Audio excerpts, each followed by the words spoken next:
Hello, five-star agents, and welcome to Deal Doctor Livestream. I'm Eric Graham, and I wanted to review a topic today, basically on what can we do as agents to resolve conflicts. I often wonder if we are a hero or a zero. Now, many times we see conflicts come up within a transaction, such as during repairs. And I know one example, let's say a seller and a buyer have a week to close, and maybe the AC breaks or fails.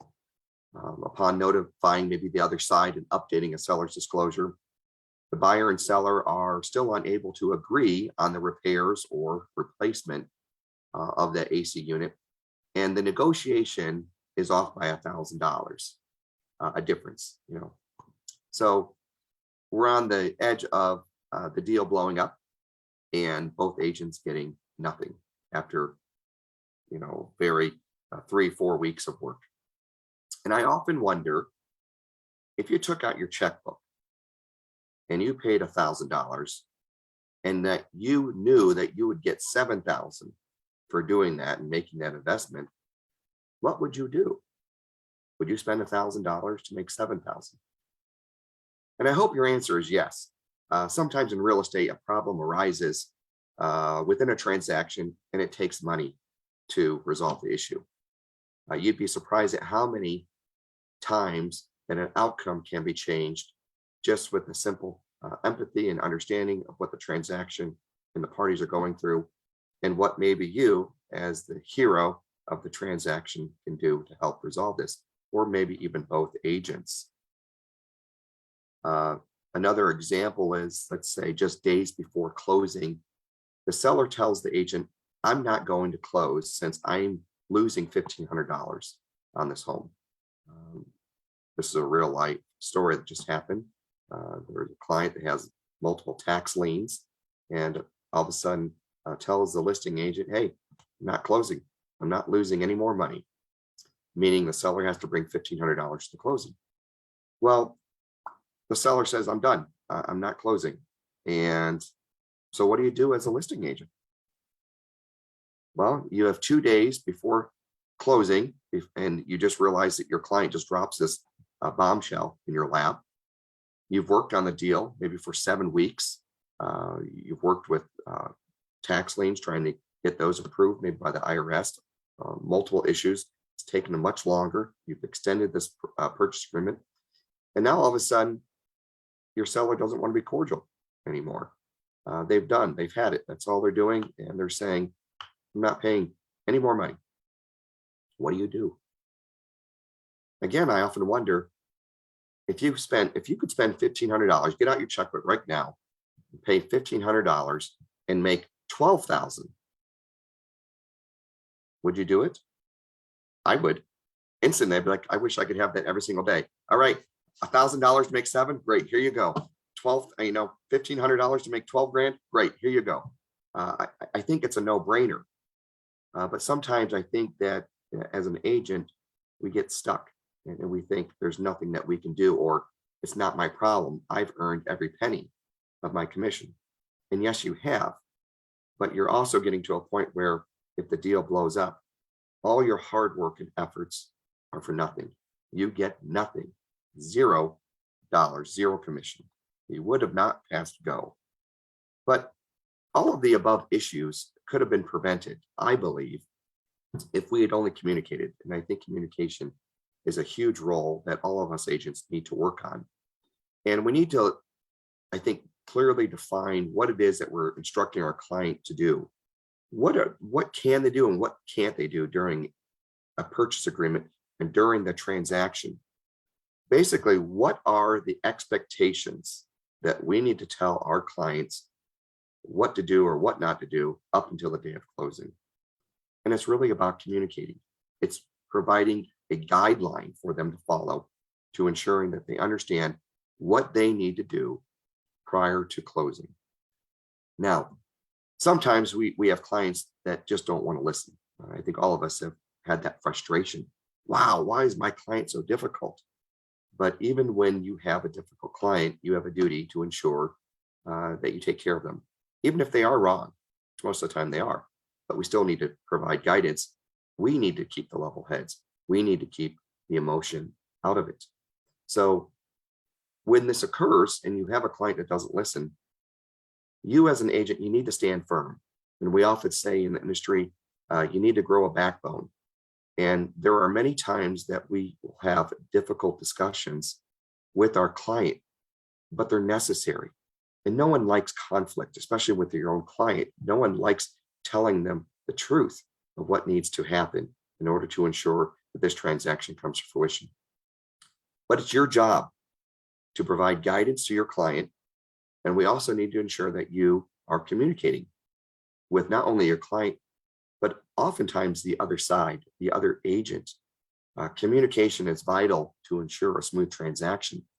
Even if it's just an update, even if you have nothing new to provide the other side, every week, maybe it's just a simple phone call. Hey, look, nothing new to report, no new updates.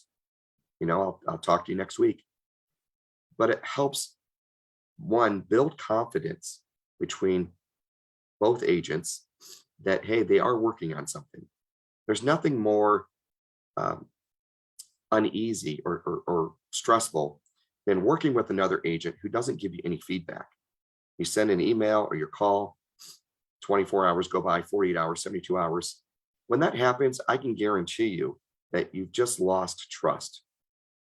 When I see that happen, I think, great, I have an agent who's incompetent. And most likely now I have to dot the I and cross the T on their side as well. And it gets very frustrating dealing with incompetence.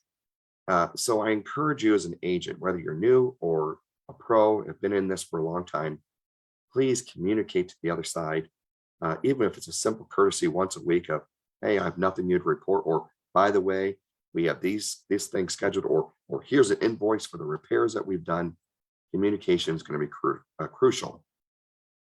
And again, when we don't communicate, it's unnecessary stress for all parties. And I mean, I look at this and think, being in real estate is all about communication. And when you end up dealing with an agent who can't communicate effectively, they become deal killers. Now, you also end up building a reputation that, hey, this agent doesn't communicate well. I think we've all dealt with agents where we go, great, that's the listing agent that we have to deal with. And it's unsettling because that it's not going to be an easy transaction because of their past and how they don't communicate very effectively. Another concern that I see in other agency is when an agent will make a statement, but they aren't sure if it's true or not. Well, so let me give you an example. So an agent states that the work's been done, but the seller performed the work instead of hiring a licensed contractor per the purchase agreement. Now, what ended up happening is the seller didn't follow the purchase agreement. They did the shoddy work.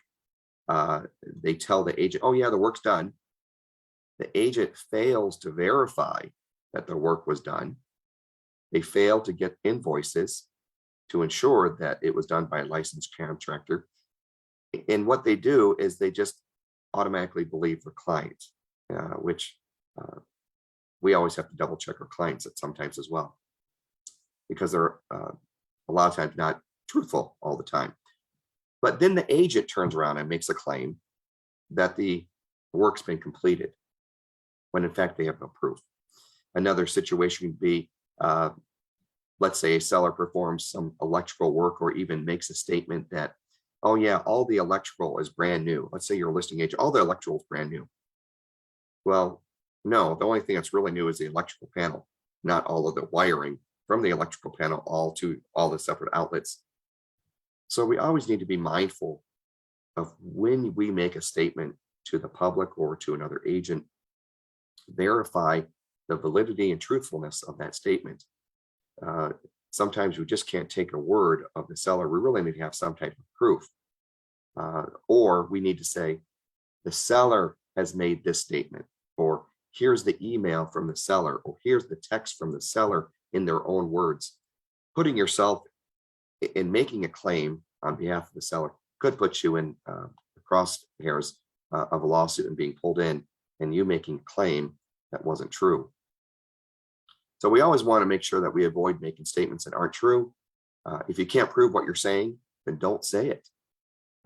Another big issue is that we see is as an agent, if you don't know the answer, let the client know that you'll do some additional research and get back to them with that answer.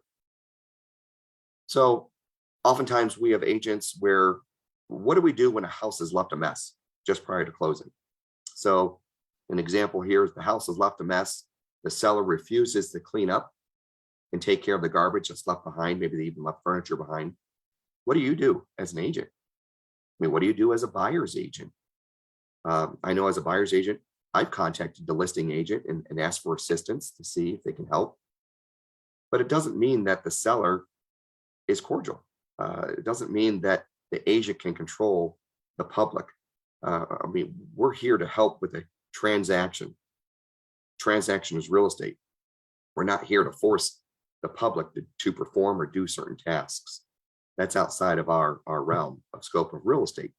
But oftentimes we get thrown into these messes. And what can we do? We can try to be the hero, and doesn't mean it's going to always come and work out, but we can try. We can pick up the phone and talk to the other agent and say, hey, look, house was left in a condition that wasn't acceptable. Can you ask your seller if there's something that they're willing to do? Most of the time the seller is going to say, well, it's not my problem.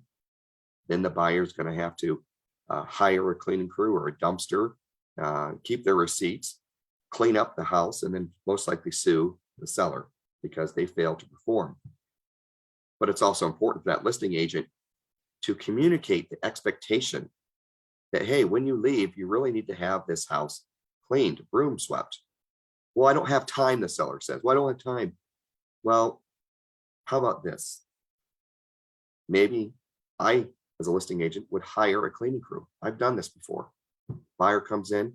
I paid $300, $400 for a cleaning crew to come in to ensure that the home was looking nice. I didn't have to, but I thought it was the right thing to do. And you know what? The other side and the other agent and the buyers are very appreciative. I turn into a hero and not what we call a zero. But being the hero, one, it's a great time to be able to step up and help others. I mean, I look at this and say, well, I just made $8,000 on the transaction. What's $400 or $500? And you know, that expense is also deductible as a business expense. So it's not like it's going to go to waste, but boy, it sure does allow me to be a much better agent. I know when other agents work with me, they think, oh, wow, you know, Eric will ensure that his client knows their expectations and will ensure a smooth transaction as best we can. And again, I always go back to, if you were to take out your checkbook and you paid $1,000 and you can make $7,000 to $12,000, why wouldn't you? I would. I do it all the time. Another issue a lot of times is we have post closings, right? Let's say a shed was taken and the buyer believed it was theirs, but the seller said it was theirs. Well, what do you do? I mean, are you a hero or a zero? Are you going to stand back and say, well, not my problem, buyer and seller, you deal with it? Well, before you take that action, and you can if you want, but maybe it's a simple phone call to the other agent saying, hey, look, we have a shed that's missing here. You don't have to help, but if you would, that'd be great. Maybe both parties can come together. Maybe buyer, seller, and both agents come together and each put in $250 and there's a new shed. Who knows? I mean, it doesn't take a whole lot to resolve some of these conflicts. It just means that we need to communicate and start finding out what both parties want. And we don't need to be so aggressive where we're always winning. We're always punishing the other side and we continue to beat them up. There's nothing more frustrating than when you have a buyer's market.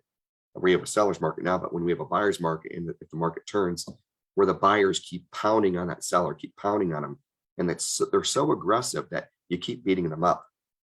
And I've learned long ago in certification or negotiations that if you can find a way to have both parties have a win-win, it's going to be a better outcome for everyone. Where one party doesn't get beat up so bad that they're spiteful, they're angry, and they're upset about the transaction, because it's not a fun transaction anymore when it comes to that. And I've always thought that it's our job to keep the emotions out of the transaction. You'll see plenty of emotions from your clients. And if you also provide your own emotion and opinions, then you actually cause more problems. A level head prevails, and understanding how to resolve conflict makes you a hero, and adding fuel to the fire makes you a zero.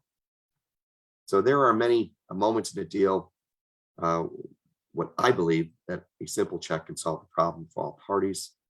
But whether or not someone is willing to do this is another story. I guess the take home is, if you can solve the problem by getting out your checkbook and resolving it, why not? I mean, wouldn't a small check to solve your client's problem make you the hero? Could that small check avoid a lawsuit that you might be named in? I mean, so many times people just want to be heard. They want you to listen with empathy. They want you to ask, what can I do to try and help resolve the problem or concern? Now, we can't solve everyone's problem, but we can try to be a part of the solution instead of the problem. So if I pay a check, is it wasted money? And the answer is no. I mean, such expenses to ensure a deal comes to fruition is tax deductible on your expenses, and it reduces your gross income as an independent contractor, since it is a legitimate business expense. So my last thought is here. Continue to always do your best. Continue to work with your clients and keep your emotions in check. Continue to always represent your client, even when you don't agree with their actions or decisions. You have an obligation to your client, always. And finally, I encourage all of you to be the hero, and don't lose sight that your actions and generosity will not go unnoticed. Otherwise, if you don't resolve the issue, then it might cost you many zeros in the form of attorney fees and defending yourself from a lawsuit. So thank you for tuning in today. Continue to do your best always, and we'll see you next week. Have a great week.